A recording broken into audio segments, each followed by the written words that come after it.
Ainama takunu, dimanapun kamu berada, yudrikumul maut, kematian akan mendatangi kamu. Walau kuntum fi burujim musayyadah, walaupun kalian berada di dalam kotak yang dipaku. Begitulah perbuatan orang musyrik jahiliyah dulu. Dia buat kotak, kemudian dia paku, dia masuk ke dalam. Ditanya sama temannya, kenapa kau bersembunyi dalam kotak yang dipaku? Mudah-mudahan aja malaikat maut gak bisa masuk. Siapapun akan mati menghadap Allah. Michael Jackson masuk ke dalam kotak hampa udara, berharap tidak mati, mati juga. Semuanya akan menghadap Allah. Tinggal lagi apa yang akan kita bawa menghadap Allah. Ini pelajaran yang kedua dari buku belah buku kisah saat maut akan menjemput. Wa kafa bil mauti wa'idha. Ada nasihat yang tidak bersuara, ada nasihat yang bukan khutbah, bukan ceramah, bukan tausiah, bukan tazkirah. Dia diam 1000 bahasa. Nasihat itu bernama mati. Siapa yang menasihati Ustaz Abdul Somad? Gak ada. Gak ada orang menasihati saya sampai sekarang. Saya datang ke Kiai, Kiai tolong nasihati saya. Saya kalau tausiah, saya cari para alim ulama yang tua-tua, yang sepuh-sepuh, minta nasihat, minta doa. Mereka nggak kasih nasihat.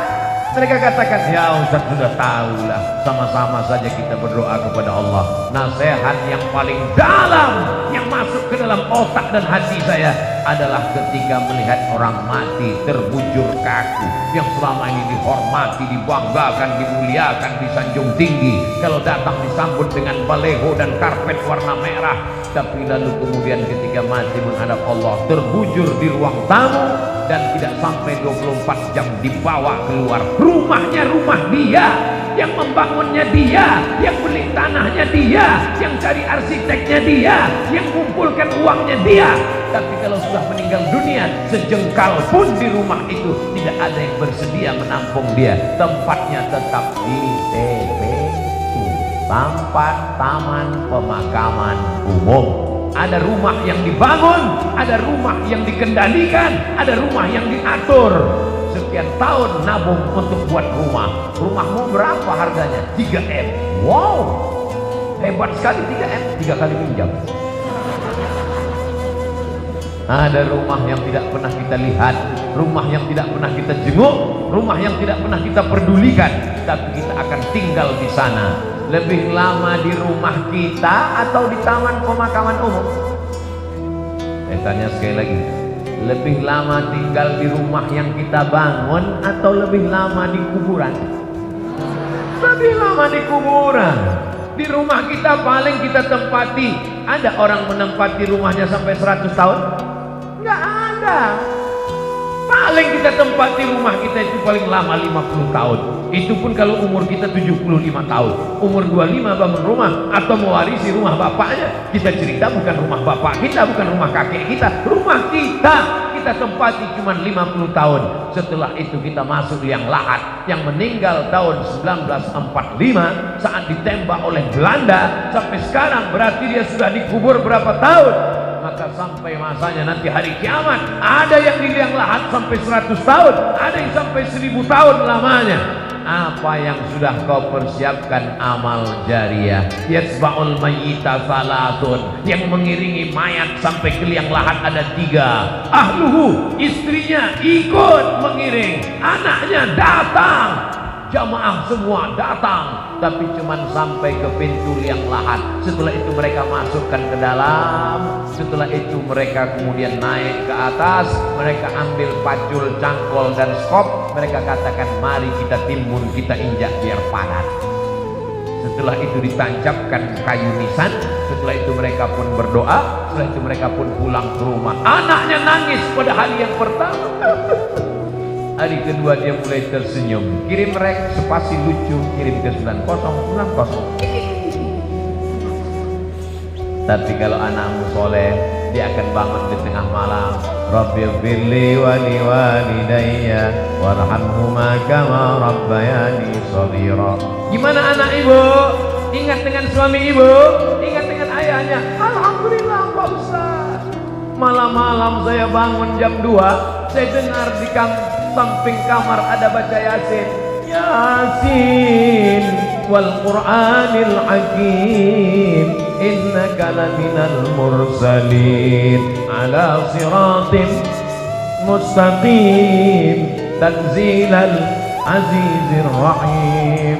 Lalu saya pun bangun, Pak Ustaz, senangnya hati saya anak saya baca Quran untuk ayahnya. Begitu saya buka pintu kamar, ternyata TV belum mati, Pak Ustaz. Mudah-mudahan anak kita termasuk yang tetap kirim Yasin untuk kita tiap malam. Kita pesankan ke mereka supaya tahajud, berzikir, berdoa. Ya Allah, sampaikanlah pahala tahlilku. La ilaha illallah tahlil, subhanallah tasbih, tahmid, alhamdulillah, takbir, Allahu akbar, salawat. Lalu kemudian dia bawa anak istrinya baca Quran. Wa idza khatimul Qur'ana, kalau dikhatamkan mereka Quran 30 juz, wa huwa hasanun, sepaling bagusnya sekhatam Al-Quran 30 juz. Kalau tidak sanggup khatam Quran, likulli syai'in qalbun, segala sesuatu punya hati. Wa qalbul Quran, hatinya Al-Quran adalah Yasin. Dan kalau tidak sanggup baca Yasin, Ummul Quran Al-Fatihah, level paling tinggi sekhatam. Tak sanggup sekhatam Yasin, tak sanggup Yasin, Ummul Quran. Itulah tadi yang Pak Bupati mengajak kita, mari kita bacakan suratul Fatihah. Fatihah pun tidak mau. Innalillahi wa inna ilaihi raji'un. Apa yang kau balaskan untuk ayahmu? Berapa kali dia tidak jadi ganti baju hari raya demi uang sekolahmu? Sekolahmu memang online, tapi bayarannya offline. Berapa kali ibumu tidak jadi hari raya buat kue demi untuk sekolahmu, demi untuk air susumu, demi untuk makan minummu. Meregang nyawa dia melahirkan. Andai kau gendong dia dari Bekasi ke kota Makkah, tawaf 7 putaran, sa'i Safa dan Marwah, wukuf di padang Arafah, melontar jumrah, belum tentu dapat menembus sekali teriakannya saat melahirkanmu. Betul Ibu? Ternyata ibu tidak ada yang teriak waktu melahirkan. Kenapa? Dia pingsan di operasi. Lahir. Ustaz, walaupun operasi saya saat itu sakit loh Ustaz. Ustaz kan nggak pernah merasakannya, karena rasaku bukan rasamu Ustaz. Kita tidak pernah tahu bagaimana perasaan mereka perempuan. Ketika hormonnya berlebih di awal-awal kehamilan, dia muntah-muntah. Respon hidungnya sangat tajam. Suami yang dulu kata dia buah hati belayang jiwa, cintaku setengah nafasku pergi, baunya minta ampun. Lalu kemudian yang awalnya rahim itu kecil, lalu mulai membesar, sebulan, 2 bulan, 3 bulan, akhirnya ususnya menjadi kecil, makannya susah, nafasnya terhalang. Lalu kemudian tulang belakangnya mulai melengkung. Lalu ketika melahirkan anak, seperti patah-patah tulang rusuknya. Itulah ayat yang disebut dalam Al-Quran, wahnan ala wahnin, lemah di atas lemah. Tak ada yang bisa membalas kelemahan-kelemahan itu, dan tidak ada yang sanggup membahasnya. Kalau saya bahas bagaimana lemahnya perempuan saat mengandung, perempuan itu mengandung lemah di atas lemah. Kata ibu-ibu, anak Ustaz kayak pernah aja. Maka kita balaskan.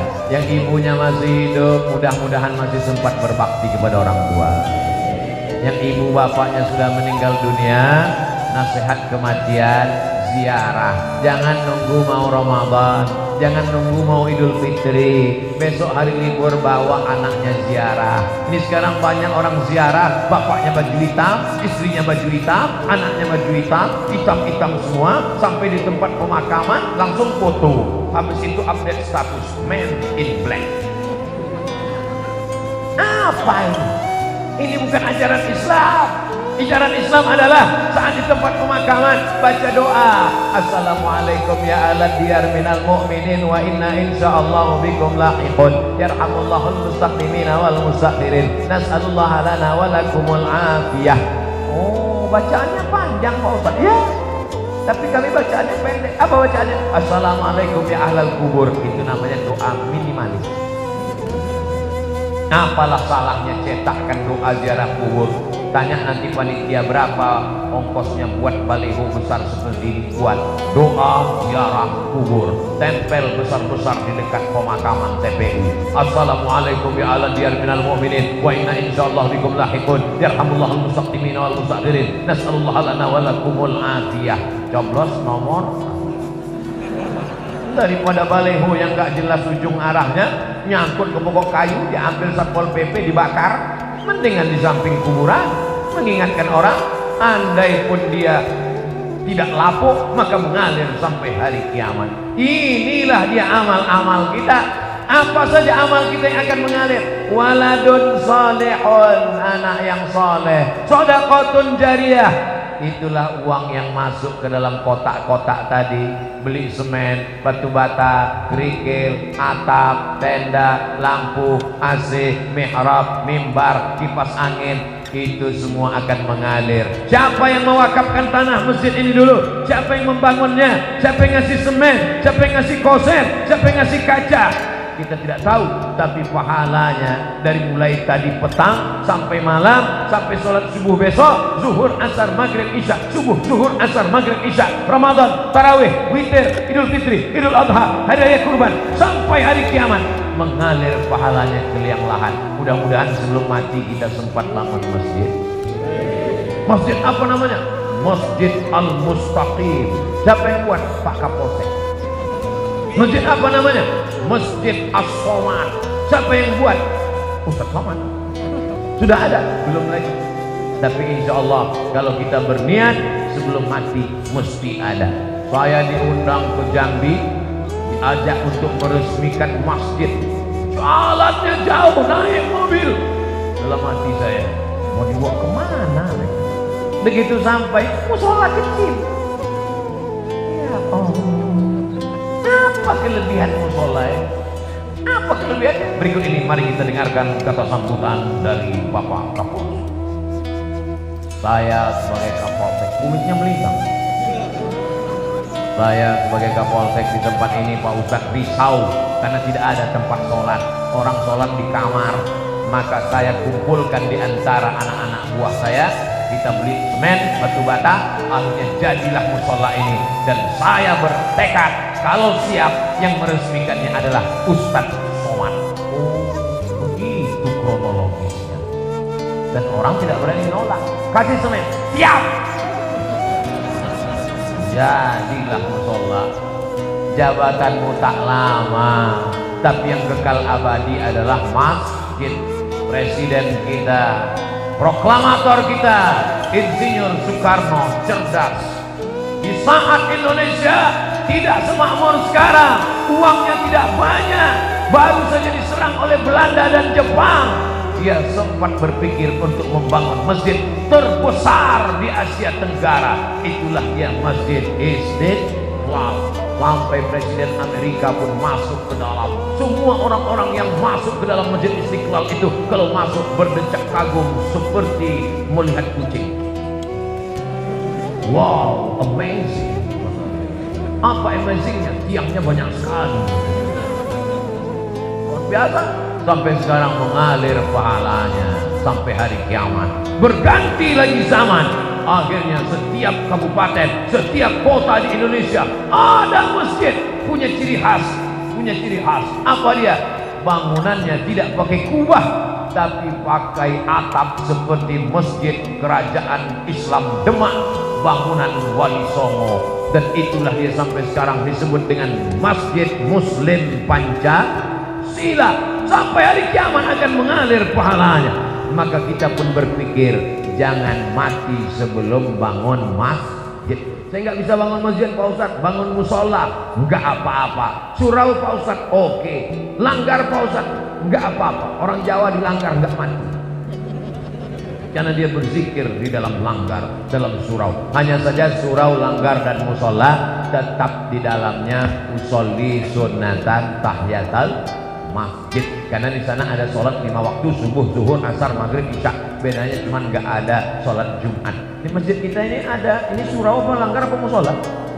Ini masjid. Dari mana Ustaz tahu masjid? Ada mimbarnya, ada sholat Jumat. Di tempat kami ada mimbar Pak Ustaz, tapi nggak ada sholat Jumatnya. Berarti itu mimbar dangdut.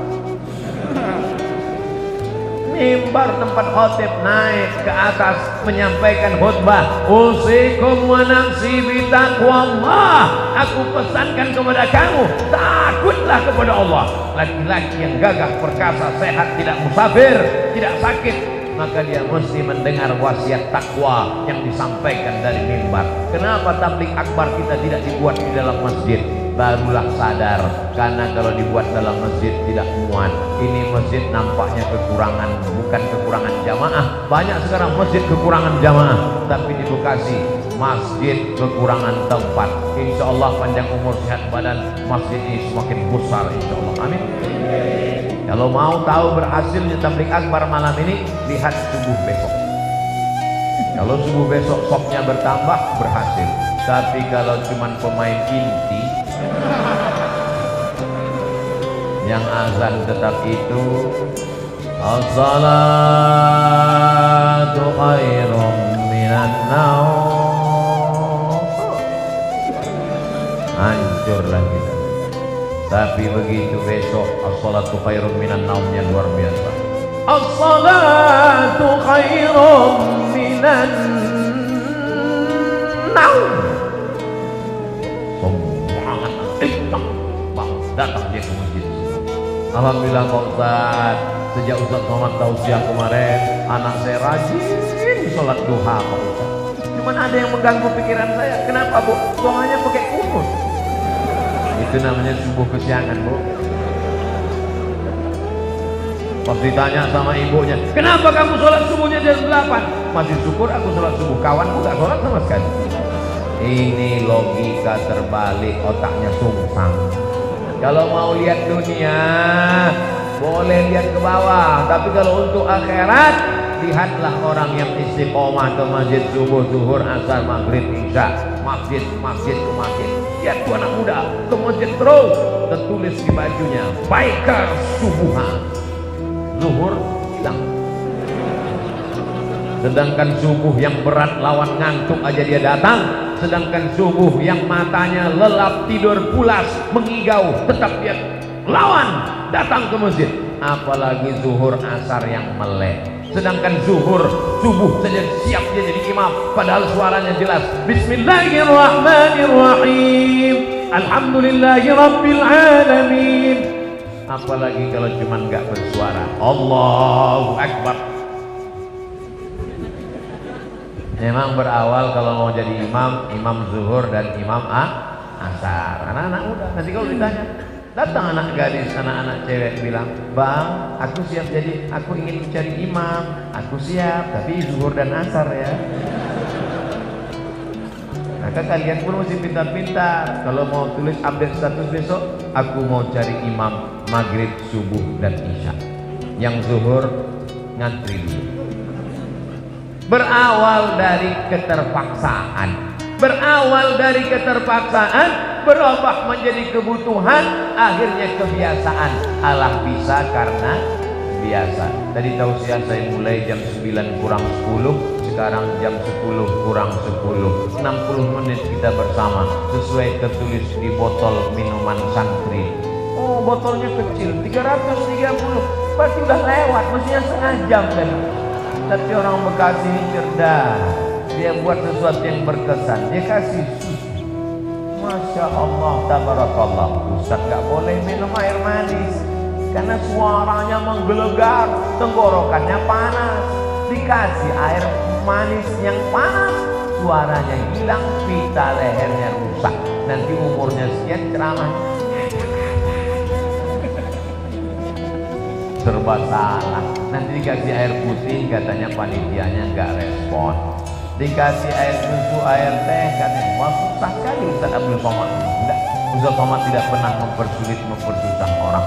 Kalau bisa dipermudah, kenapa dipersulit? Yassiru, mudahkan urusan orang. Undang Ustaz Abdul Somad nggak perlu pakai proposal. Undang Ustaz Abdul Somad katanya sulit, mesti kirim DP, mesti pakai pesawat kelas eksekutif, mesti dijemput dengan private jet, mesti dijemput. Hoax, bohong, penipu. Ustaz berapa kali datang ke Jakarta dalam setahun? Jabodetabek, Jakarta, Depok, Bogor, Bekasi, setahun datang 3 kali. Berarti 4 bulan sekali. Selama 4 bulan datang 3 hari. Tausiahnya 1 hari 3 kali. Jumat, Sabtu, Ahad. Jumat 3 kali, pagi, siang, malam. Sabtu 3 kali, pagi, siang, malam. Ahad 2 kali, pagi, siang, besok pulang.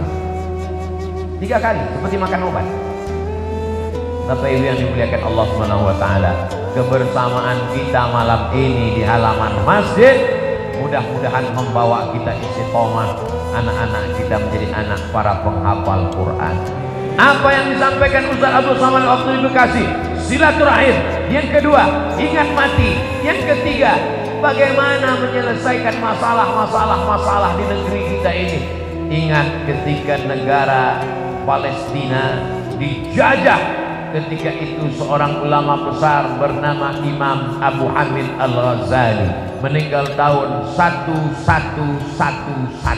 Mudah ingatnya, 1111. Banyak orang mengkritik Imam Ghazali, kenapa dia tidak ikut berperang melawan tentara yang menjajah Palestina. Imam Al-Ghazali menulis kitab Ihya Ulumuddin. Palestina dibebaskan oleh Salahuddin Al-Ayyubi. Salahuddin, orang barat susah menyebut Salahuddin, menyebutnya Sultan Saladin. Salahuddin Al-Ayyubi. Kapan Salahuddin Al-Ayyubi lahir? 1138. Ingat itu. Ternyata doa dari seorang ulama yang mustajab wali Allah melahirkan seorang pemimpin yang luar biasa. Urus saja salatmu, urus zikirmu, urus makanan halalmu, anak-anakmu ini akan menjadikan negeri ini baldatun thayyibatun wa rabbun ghafur. Kalau engkau sibuk komen dengan medsos, kau akan kalah dengan buzzer, karena mereka punya akun banyak luar biasa. Jadi kami nanti kalau Ustaz Somad dicaci maki gimana? Kalau kau sanggup balas, berikan klarifikasi.